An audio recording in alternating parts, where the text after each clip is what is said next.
Hey guys, Mr. Canute here with your advisory lesson for Wednesday. Today is going to be a practice day for you guys. So a couple things I want to make sure you're ready for.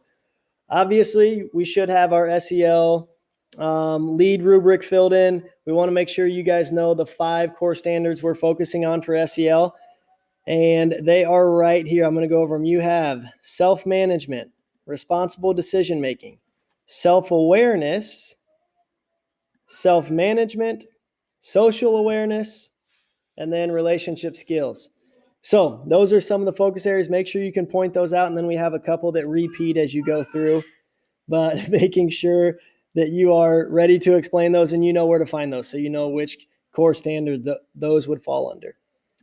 So be able to go over that. Now your core rubric, some things. This again is just a quick reminder. It does not have to be a 10-minute spiel per class because one, you aren't going to get all of them in. So this is like a 1 to 2 minute little speech you have prepared where you can talk about how class is going quickly by looking at your overall proficiency scale score and your letter grade, or if it's math or reading, your FAST score, and then quickly talking about the piece of evidence you have in there. And then if your parents have any questions or your advisory teacher, you can answer them as you go. But the main thing is you have that initial discussion, that topic ready for each slide. So 1 to 2 minutes. As you guys see here, this is the one Mrs. Steck did. And I just want to point out, she used the notes at the bottom where I just highlighted very well. So she had her points ready to rock for there. And she was ready to go. She has everything filled in and her piece of evidence right there. And the notes are good talking points. So social studies, this is the one I have. I am more of a bullet point guy. So you could make bullet points at the bottom where you use 1 word or 2 just to remind you what to talk about. I didn't use any bullet points because I kind of already have them in here.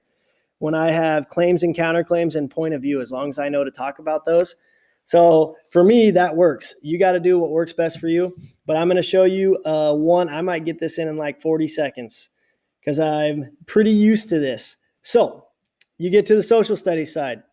All right, Mom, this is my social studies class. In this class, I have Mr. Canute as my teacher. As you can see, I'm doing really well in social studies. My overall proficiency score is 3.5, and that correlates to an A for a letter grade. The piece of evidence I chose for social studies was our Lewis and Clark DBQ. The reason I chose this, we do DBQs for every unit, and in here we like to focus on being able to explain our point of view and looking at claims and counterclaims. And then we always use primary and secondary sources for this. But the 2 I focused on were claims and counterclaims and point of view. So I have my scores on this assignment. You can see I did really well. I was above expectations on both with my claims and counterclaims. So I got a 3.5 on claims and counterclaims. And that means I do really well at explaining my claims and using evidence to explain those. And I usually touch on the counterclaims. I can understand other people's point of view, but sometimes I don't support that with evidence. And that's why I didn't quite get to a 4 there. On the point of view, you guys can see I got a 4 on this, which means I got everything on the level 3 and achieved the level 4. So that's why I have both highlighted on there, because I was successful in both of those areas. From my point of view, I do a great job voicing my opinion as well as supporting it with evidence. So that is why I got this.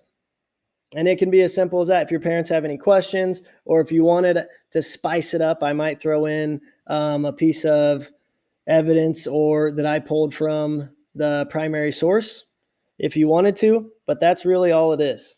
So that quick little spiel, and have that ready for each slide. So your focus today in advisory is to make sure you are ready for each slide, whether you need to put notes at the bottom, but you kind of have your speech ready and what you're going to talk about and your key points.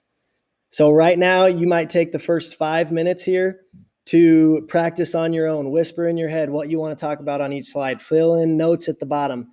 And then once you feel like you're ready, we want you to get with a partner in class, a peer, and practice on them. They can pretend to be the parent or just sit there and listen as they go through, and vice versa. Then you would be the parent or the listener for your partner. You could also meet with your teacher during this time, but we really want you to finalize and make sure you're ready to go for each slide, and then we want you to practice it today. So that's the main thing. And that's what we're doing for advisor today. Good luck, and make sure we got everything filled in.